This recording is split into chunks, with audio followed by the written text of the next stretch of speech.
beginning of 1947, this was New York.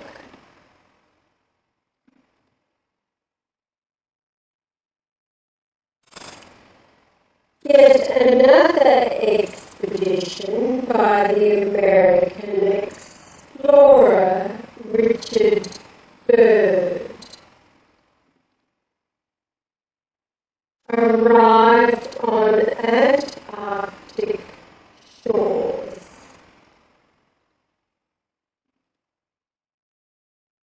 It was a very strange expedition.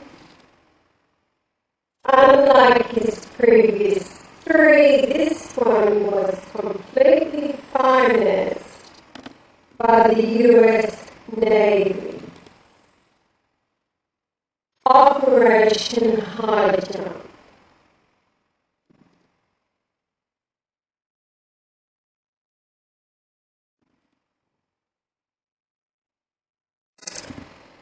Now, this report comes from all Russian Navy scientists, etc., telling the story of what happened during the years throughout the Third Reich and the exploration of the Antarctic. Under the command of Admiral Byrd, there was a powerful military squadron, an aircraft carrier, 12 surface ships, 1 submarine, more than 20 airplanes and helicopters, and about 5,000 people on staff. A strange team for a scientific expedition. December the 2nd, 1946, before the start of his expedition, Admiral Byrd, at a press conference, said, "My expedition is military in nature." At the end of January 1947, full-scale aerial reconnaissance began surveying the Antarctic region of Queen Maud Land.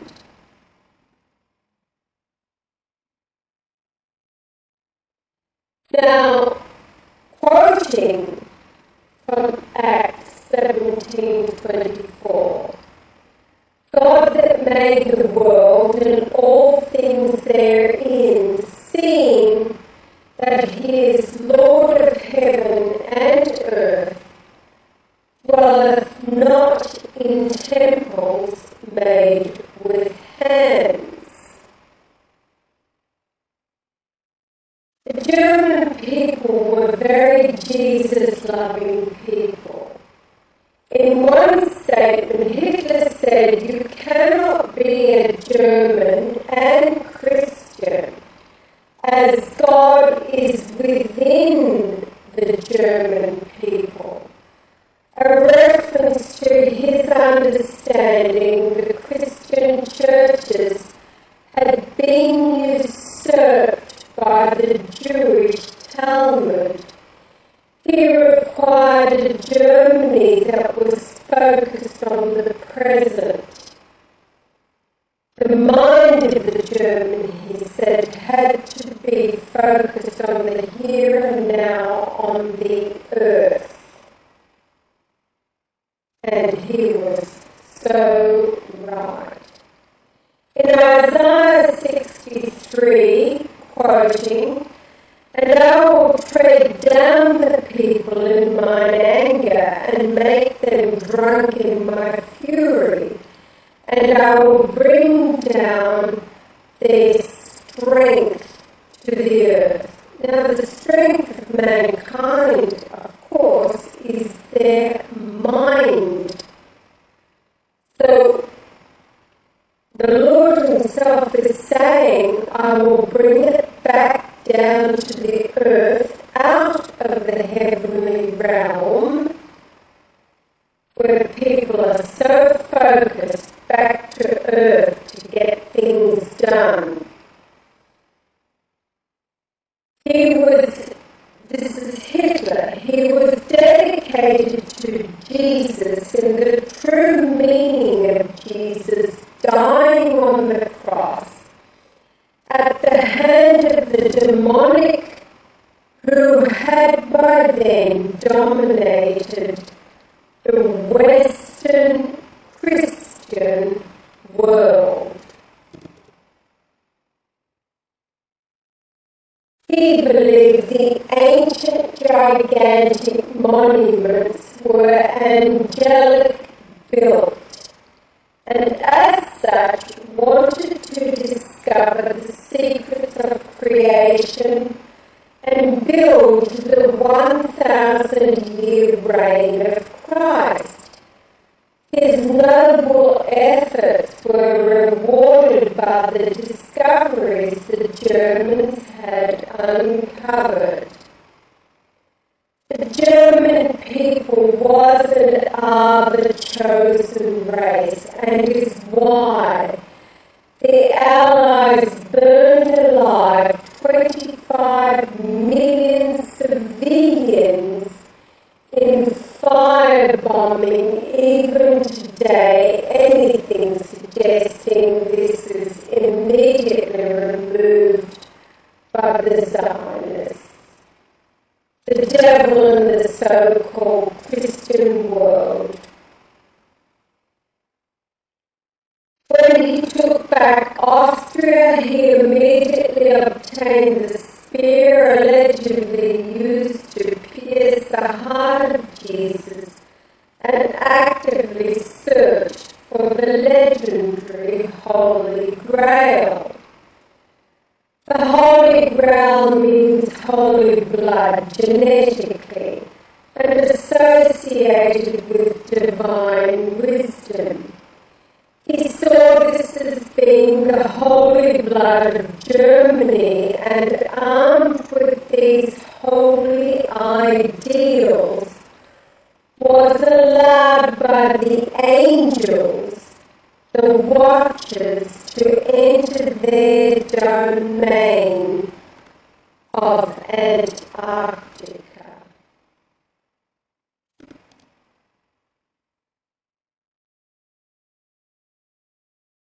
With an analysis of ancient knowledge brought incredible results.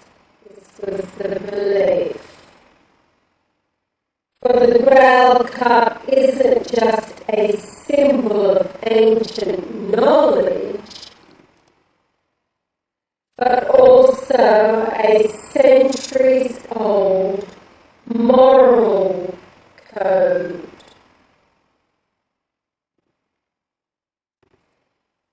In Antarctic, Germany was shown wonders by the angels. The Germans described it as paradise on earth. As the war drew to an end, the Americans were able to seize the secret documents of advanced technology which mystified the Allies. Likewise, Russia seized documents, and they, like the Americans, rounded up as many German scientists they could find. But most of the top scientists had escaped. 100 submarines were unaccounted for, and where did they flee to? Antarctica. How many trips did they make until they vanished? The angels informed them the souls who died in Germany would reincarnate as saints after his second coming, and Christ would liberate Germany from the Zionists and introduce the plans of Hitler. They had to await the Christ, reborn on January 11th, 1944 in Australia.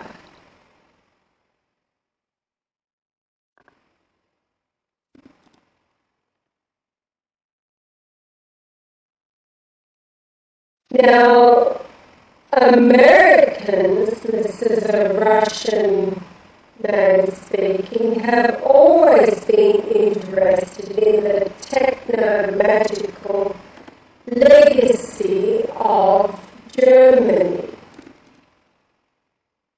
Suddenly the inexplicable occurs. The expedition, designed to last 6 months, is quickly aborted after 2 months, leaving the Antarctic coast deserted.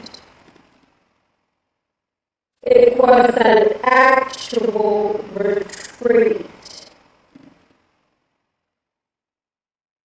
The real facts, reliable evidence, and sensational phenomenon in the film.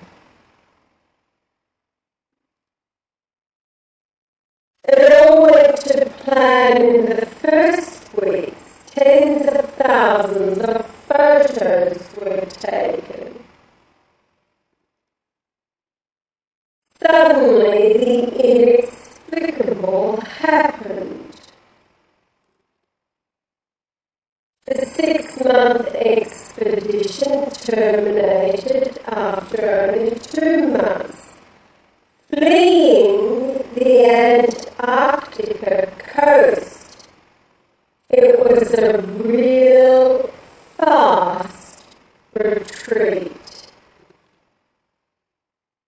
They lost a destroyer, almost half their carrier-based aircraft, dozens of sailors and officers. To commission investigation, members of the U.S. Congress, Admiral Byrd said the following, quote, "In the event of another war, America can be attacked by an enemy that has the ability to fly from pole to pole with incredible speed."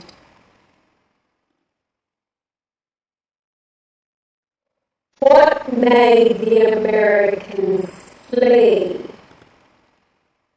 In 1945, 18 months before Admiral Byrd's expedition began, 2 German submarines entered Mar del Plata, port in Argentina, surrendering to authorities. These were no ordinary submarines. They were from the so-called Führer convoy, a top-secret fleet fulfilling missions. Details have remained a secret till now. The submarine crews were reluctant to cooperate. Even so, the Americans learned a few things. The commander of U-boat U-530 spoke of his involvement in an operation codenamed Valkyrie 2. 2 weeks before the war's end, the U-boat U-530 left the quay, heading for the shores of Antarctica. On board of the submarine were passengers with faces covered in bandages, as well as Third Reich relics.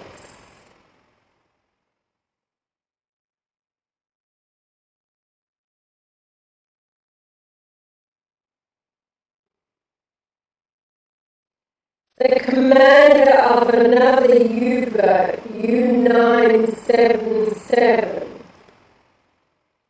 Heinz Schaffer, later testified that he followed the same route. It was found that German submarines repeatedly followed the Antarctic route. But why go there?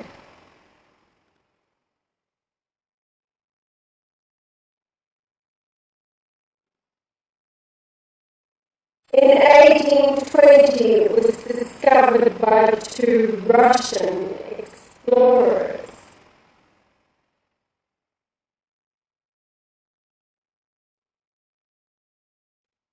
Ilinskirchen and Lazarev.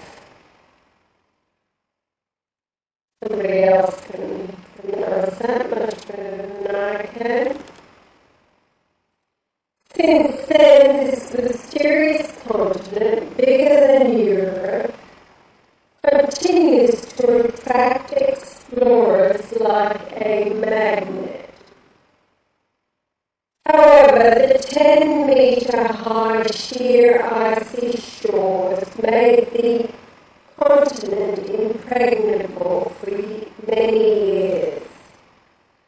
For almost a century, Antarctica remained unknown. Only coastlines were marked on the map.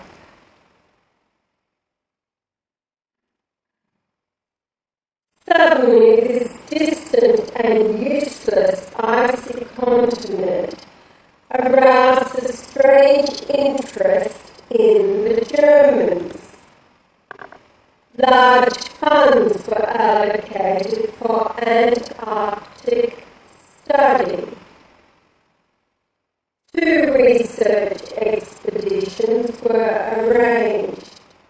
This happened just before the war was due to start.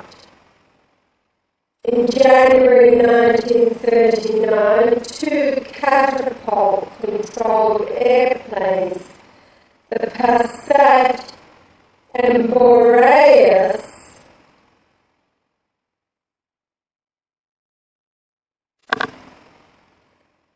took off from the deck of the Schwabenland. They began patrolling Queen Maud Land, managed to secure for the Third Reich territory the size of Germany.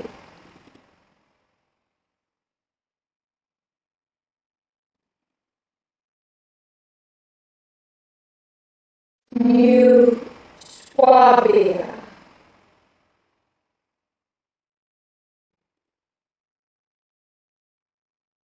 In April 1939, the experienced polar explorer Captain Alfred Reacher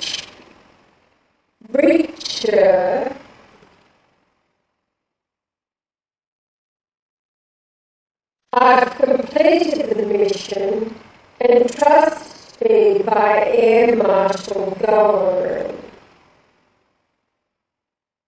For the first time, German aircraft flew over the Antarctic continent. This unusual mission then passed to the furious sea wolves, the U-boats. Later, Karl Donitz let slip a strange phrase. My submariners have found a true paradise on Earth. In 1943, at the peak of the war with Russia, Grand Admiral, at the other end of the Earth, we've made an impregnable citadel for our Führer. Back then, the Grand Admiral of the German Naval Fleet's words. Today we can only hypothesize what the Grand Admiral meant. Recently, huge underground lakes were found a kilometre deep under the ice. The lake's temperature is 18 degrees Celsius. Located above the water's surface are dome-like vaults filled with warm air. It's possible that from these heated lakes, a constant river of warm water flows into the ocean. These warm rivers may have formed large underground ice tunnels, perfect for the construction of secret bases. From the ocean's edge, any submarine could easily pass under the coastal ice into the tunnels. Immune from storms and polar cold. At the start of 1939, regular trips were made between Antarctica and Germany. In a specially equipped and modified research vessel named the Swabia. I was shocked to find thousands of highly qualified Third Reich specialists had vanished and weren't listed as dead. Over 100 submarines had also vanished. The famous polar explorer and admiral of the US Navy, Richard Byrd, received the order to destroy the Nazi base in Antarctica. But things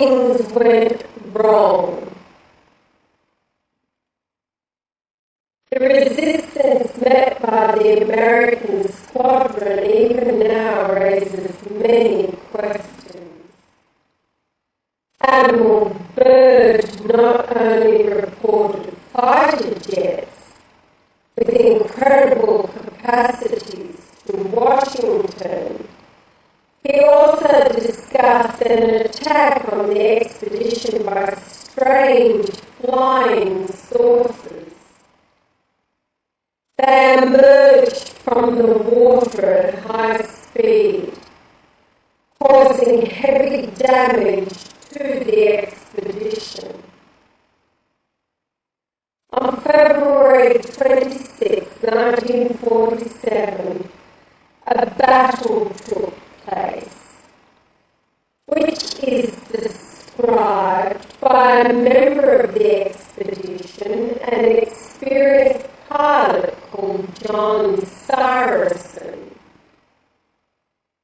They flew vertically out of the water in a fury,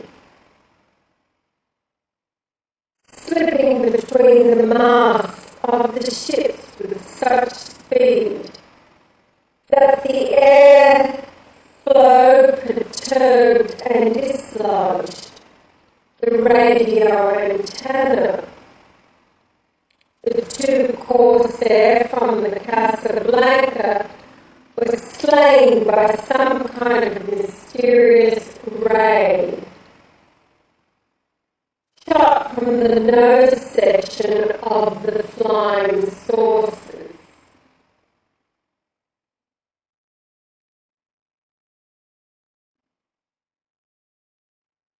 They then dived into the water near the ships. At the time I was on the Casablanca's deck and saw it as you now see me. I didn't understand these objects were silent as they floated between ships. Like a satanic beast, spitting deadly fire. Suddenly I saw the destroyer, Murdoch, which was about 120 feet away. The flames flashed and it began to sink. Despite the danger, rescue teams and lifeboats were immediately dispatched to the disaster site from other ships. The nightmare lasted about 20 minutes. When the saucers again dived under the water, we elevated our losses, evaluated our losses. They were terrifying.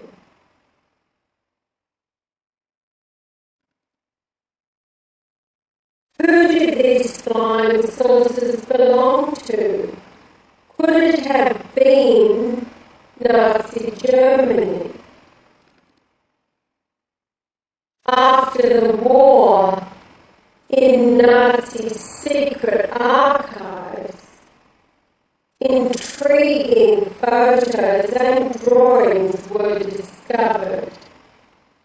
They proved that German scientists were actually engaged. At the time, nothing like this existed.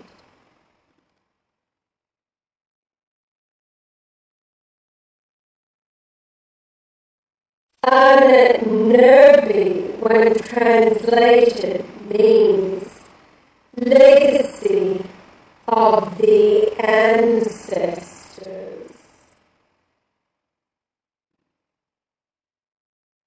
However, the Society's scope of interest was broader than ancient German history study. ideology was based on the theory that in the past there was a powerful Earth civilization with access to the secrets of the universe. Somewhere encrypted and scattered, this higher knowledge was preserved.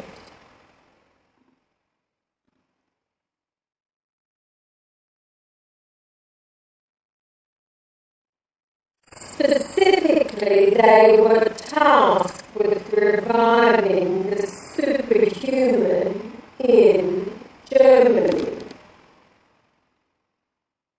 It was tested for the first and last time on February 14th, 1945, near Prague. The lift power was created by the silent flameless engine of Victor Schauberger.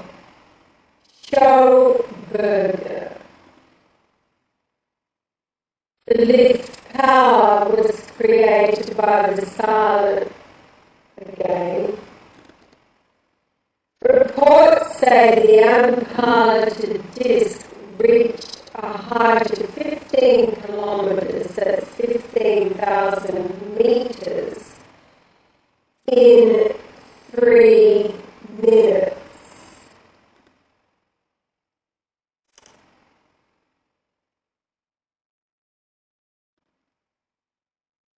With a horizontal speed of 2,200 kilometers per hour. The developer of its main engine, Victor Schauberger, later recalled, the model tested in February 1945 was built in collaboration with world-class combustion engineer experts.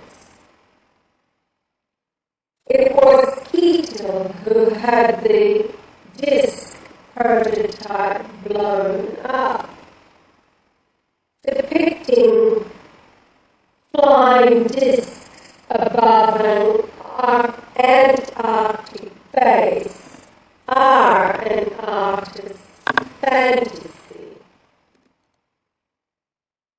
They were made to test parts of the disc prototype within certain parameters, or were part of presentations to the authorities for funding purposes.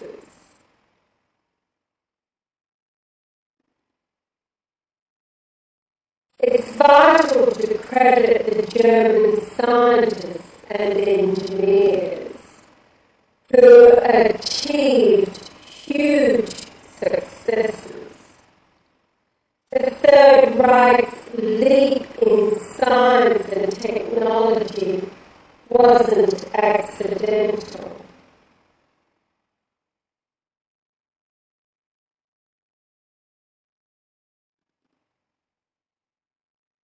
Flying out of Antarctic waters in 1947. Regarding the sources that emerged from the water witnessed in the 1940s, and nowadays the recorded sightings of flights of unidentified flying objects emerging from seas, oceans, lakes, etc. I'm sure that in 1947 the Germans could not have had such technology, and neither could any country. But if the Germans did not attack the American expedition in 1947, who did?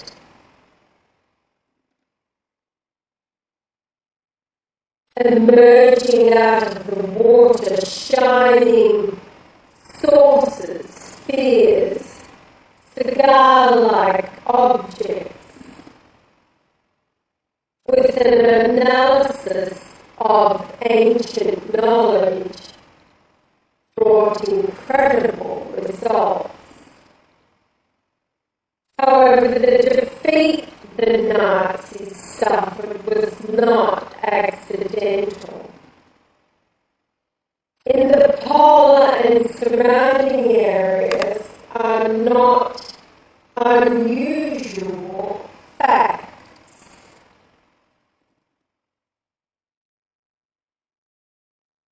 Everywhere, unidentified flying objects are observed.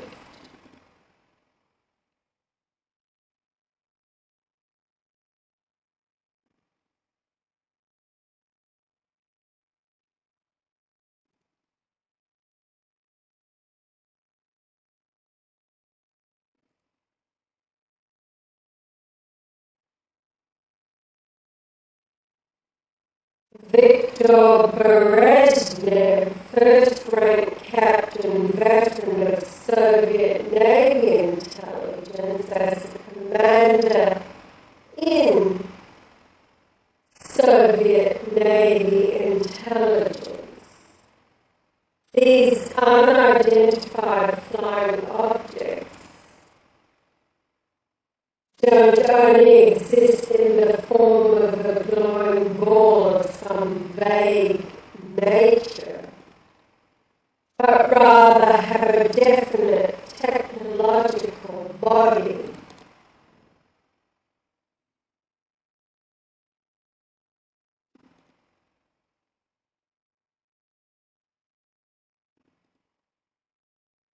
One particular case I am familiar with was where, over the islands of South Georgia, very strange flying objects were observed, emerging from beneath the waters. Fishermen saw an object, as it is shown here on these pictures. Despite the strong wind, the object remained static for a long time. Clearly, it wasn't a cloud. At night, this triangle not only shone, but lights were at the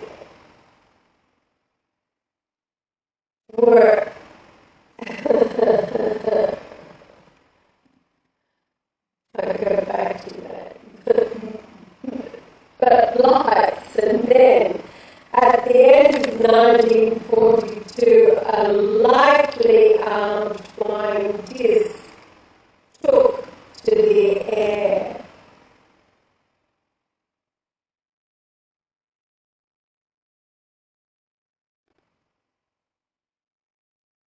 It's alleged that before the war's end, 17 types of flying discs were made. The Germans wanted to use them as spying devices. The generals who took part in the Battle of Kursk and two Soviet Union heroes I knew personally, a pilot and a tank commander, described to me what they saw. A disc hung in the sky during the Kursk battle. What was it? They did not know. Neither the Russians nor Germans recognized it. The saucer wasn't made by us, I assure you. Among these disc drawings and photos is a saucer identified as the Horribu. And I might be able to pronounce that for me. Data on the discs reads like science fiction. According to descriptions, they used an alternative source of energy, the so-called converter of Hans Kohler, which required no fossil fuel. It was even planned to take the Hanabu 3 disc type into space. Hard to believe, who knows? German photo seized by the Russians, 71 meters wide, is now hidden in Antarctica.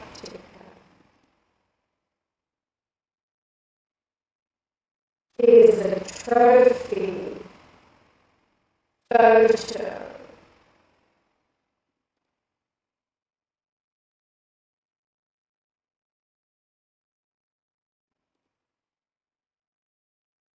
If not in space, then at least the stratosphere. In the seized archives, another mysterious document was discovered. It was a blueprint for a huge 139-meter long cigar-shaped ship called Andromeda, with hangars for 5 of the flying discs of the Hanabu 2 and Brill type. For the secret bases of the Third Reich, including the Antarctic. According to American intelligence, by the war's end, the Germans had 9 research enterprises developing and testing flying discs.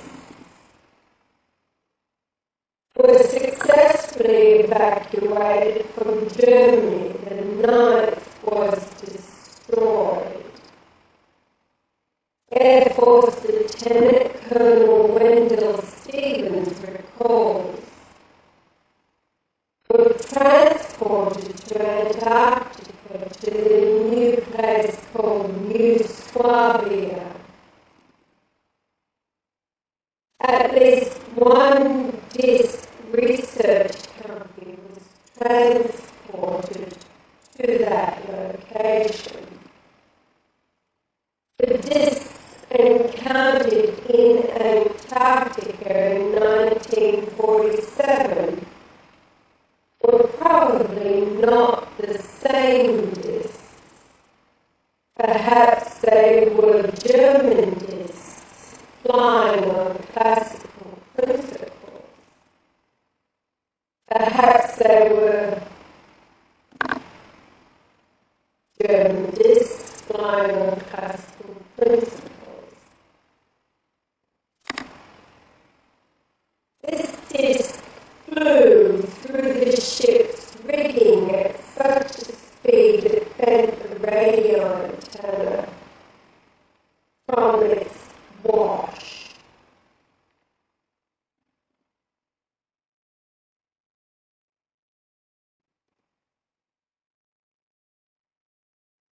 Ones that had already been developed by the